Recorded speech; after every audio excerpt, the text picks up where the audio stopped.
साल 2025 में हमारी आंखों के सामने साइंटिस्ट ने ग्रेट पिरामिड ऑफ गीजा को लेकर एक चौंका देने वाला खुलासा किया है। अगर आपको इस बारे में नहीं पता तो ये वीडियो सिर्फ आपके लिए है। साथ ही हम इन पिरामिड्स के कई सारे राज खोजें, ये बने कैसे थे, इन्हें क्यों बनाया गया था, और कई ऐसे गुप्त रहस्यों के बारे में जानेंगे जिनके बारे में साइंटिस्ट पहले ही अंदाजा लगा चुके थे। मेरा नाम है आशु, शुरू करते हैं।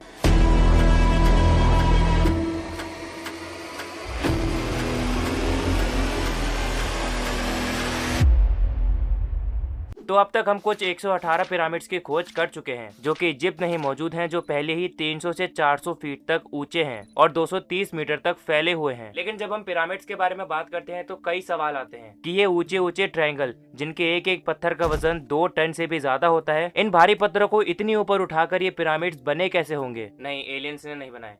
उस समय तो कोई टेक्नोलॉजी भी नहीं थी, कोई मशीन्स भी नहीं थी, थे तो सिर्फ मजदूर जो इन पिरामिड्स को बना सकते थे। लेकिन कैसे? चलो मशीन्स तो नहीं थी, लेकिन उन मजदूरों के पास दिमाग तो था। आज से करीब 5000 साल पहले 2780 से 2300 बीसी के बीच इजिप्टियन लोगों ने अपने फेराहोन्स, जो इजिप्ट के राजा होते थे, उनकी मौत के बाद उनके शरीर के बोरियल और मौत के बाद उनके शरीर को सही सलामत रखने के लिए कुछ ऐसे टॉम्स, कुछ ऐसे आर्किटेक्चर बनाना शुरू किए जहां उनके फेराहोन्स के शरीर को बरीड किया जा सके और उन्हें सही सलामत रख सके। क्योंकि इजिप्ट के लोग मानते थे कि मौत के बाद उनके राजा नया जन्म लेंगे, उनका एक दूसरा जन्म होगा और उनके शरीर को सही सलामत रखने से उनका अगला जन्म सही तरीके से होगा और उन्हें अपनी अगली जिंदगी में वो सब मिलेगा जो वो चाहते हैं। इन्हीं टॉम्स को ग्रीक लोगों ने नाम दे दिया पिरामिड्स, जिसमें इजिप्ट के लोग अपने फेराहोन्स के शरीर को मम्मी बनाकर रखते थे। इजिप्ट के लोग अपने राजाओं को मम्मी इसलिए बनाते थे क्योंकि उन्हें लगता था कि मौत के बाद उनके राजा की आत्मा अपने शरीर को पहचानकर उसी शरीर में वापस चली जाएगी, जिन्हें का कहा जाता था। अब शरीर को मम्मी बनाना तो फिर भी आसान था, लेकिन वो लोग इतनी बड़ी बड़ी इमारतें बनाते कैसे होंगे, जानते हैं? तो हजारों साल पहले इजिप्ट के राजा पिरामिड्स बनवाने के लिए 20 से 40 हजार मजदूर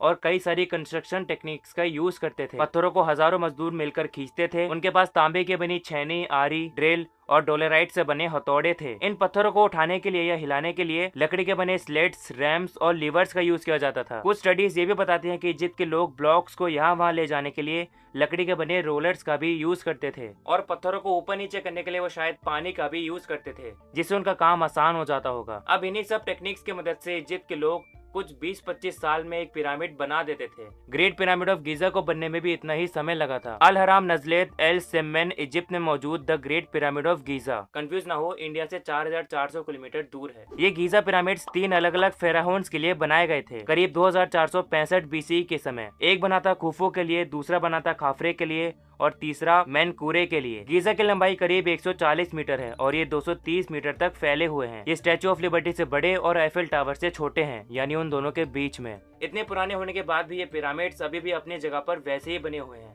सोचो उन लोगों ने कैसे बनाए होंगे। ये पिरामिड्स कई सालों से इजिप्ट में ही मौजूद थे, लेकिन सभी के लिए ये सिर्फ प्राचीन टॉम्स थे। इनके अंदर कितने राज छुपे हैं और इनके अंदर क्या क्या है ये किसी को नहीं पता था। 2000 साल पहले यानी 5th सेंचुरी बीसी में हेरोडोटस नाम के एक एशियन ग्रीक हिस्टोरियन ने पहली बार इन पिरामिड्स को स्टडी करना शुरू किया। हेरोडोटस ऐसे पहले थे जिन्होंने पिरामिड्स के बारे में कुछ लिखा था, specially great pyramid of Giza के बारे में। उन्होंने बताया कि पिरामिड्स का कंस्ट्रक्शन कैसे हुआ होगा, इनमें कौन से मटेरियल यूज किए होंगे या इसमें कितने लोग लगे होंगे। इनके बाद 60 बीसी के समय डियोडोरस सिक्लस नाम के ग्रीक हिस्टोरियन इजिप्ट गए और उन्होंने भी पिरामिड्स के बारे में बहुत कुछ लिखा। अब ये लोग तो हमें पिरामिड्स के बारे में कुछ खास नहीं बता पाए, लेकिन इन्होंने हमें पिरामिड्स के डिजाइन के बारे में बहुत कुछ बताया था। जाहिर है उनके पास कोई टूल्स भी नहीं थे, टेक्नोलॉजी भी नहीं थी, लेकिन 2 मार्च 1818 ये शख्स सबको चौंका देने वाला था। इनका नाम था जियोवानी बेल्जोनी, एक यूरोपियन हिस्टोरियन जो पिरामिड ऑफ खफरी के अंदर जाने वाले पहले इंसान बने, जो गीजा के बीच वाला पिरामिड है। उन्हें पिरामिड के नॉर्थ साइड से अंदर जाने का एक रास्ता मिला था और अंदर जाते ही उन्होंने क्या देखा,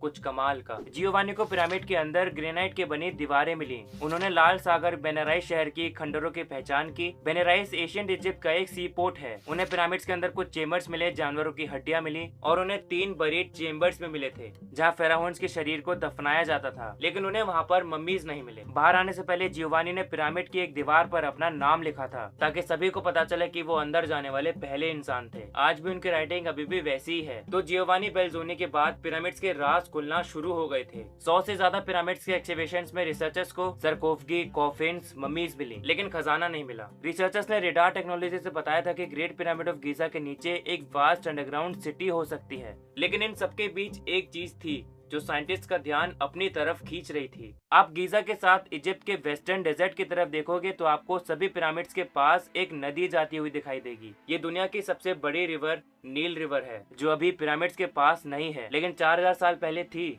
मई 2024 में साइंटिस्ट ने बताया कि पिरामिड्स के कंस्ट्रक्शन के समय नील नदी की एक ब्रांच इन पिरामिड्स के करीब से होती हुई जाती थी, जिसे हेरामेत ब्रांच कहा जाता है। साइंटिस्ट का कहना है कि इसी ब्रांच की मदद से इजिप्टियंस पिरामिड्स को बनाने के लिए वो भारी भारी पत्थर लेके जाते होंगे, यानी इस नदी से इजिप्ट के लोगों की बहुत मदद होती होगी। लेकिन समय के साथ टेक्टोनिक एक्टिविटीज, रेतीले तूफान और पानी के बहाव की कमी होने की वजह से नील नदी की ये ब्रांच गायब हो गई, इसलिए ये हमें पिरामिड्स के पास देखने को नहीं मिलती है। इस खोज ने सबको खुश कर दिया, हमें पिरामिड्स के और राज पता चल रहे थे। अगर आपको ये खोज बड़ी लग रही है तो आपको 2025 की एक खोज के बारे में बताता हूँ। मार्च 2025 यूनिवर्सिटी ऑफ पिज़ा की रिसर्च टीम, जिसे प्रोफेसर कोराडो मलंगा लीड कर रहे थे, उन्होंने अपने रिसर्च में बताया कि उन्हें गीजा पिरामिड्स के नीचे एक गहरा अंडरग्राउंड नेटवर्क मिला है। ये खोज रेडार पल्सेस की मदद से की गई थी, तो इसके गलत होने के बहुत कम चांसेस हैं। डेटा में उन्हें बड़ी बड़ी वर्टिकल शाफ्ट्स मिली, स्पाइरल सीढ़ियों का एक नेटवर्क मिला और कुछ चेम्बर्स भी मिले, जिसमें पानी आने जाने का सिस्टम भी हो सकता है। रिसर्चर्स का कहना है कि ये नेटवर्क गीजा पिरामिड के नीचे करीब 2000 फीट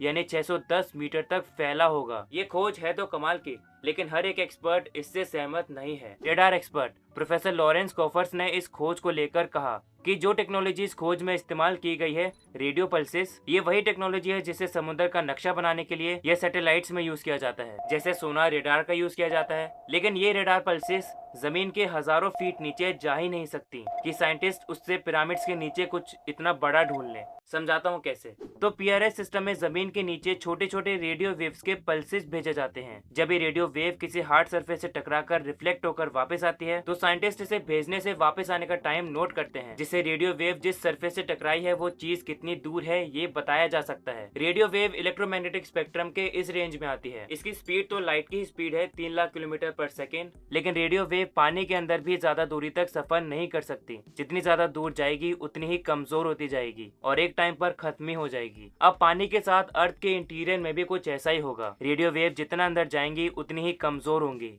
तो शायद आप इस खोज पर सवाल उठा सकते हो। बाकी साइंटिस्ट अभी भी इसको लेकर स्टडीज और डिबेट्स कर रहे हैं कि ये खोज कितनी सच है और इसमें कितने सवाल हैं। साइंटिस्ट अभी भी कई सारे साइंटिफिक इंस्ट्रूमेंट्स की मदद से, जैसे कि रेडार, सैटेलाइट इमेजरी, इन सबसे पिरामिड्स के राज जानने में लगे हुए हैं। आने वाले टाइम में पिरामिड्स को लेकर भी कई सारी खोजें होने वाली हैं। इतने सालों से हम अब तक आगे तो बढ़ ही चुके हैं। हमें ये तो पता चल चुका है कि पिरामिड्स बाहर से जैसे दिखते हैं, अंदर से वैसे बिल्कुल नहीं है। अंदर बहुत कुछ होगा, कुछ नया, कुछ एक्साइटिंग, कुछ शायद डरावना भी। और उन सब नई खोजों के बारे में आपको इस चैनल पर जरूर पता चलेगा, तो चैनल को सब्सक्राइब कीजिएगा। अगर आपको पिरामिड्स के बारे में ये वीडियो अच्छे लगे, आपको कुछ जानने को मिला, तो वीडियो को लाइक कीजिएगा। मिलते हैं अगली वीडियो में। B scientific, be curious and thanks for watching.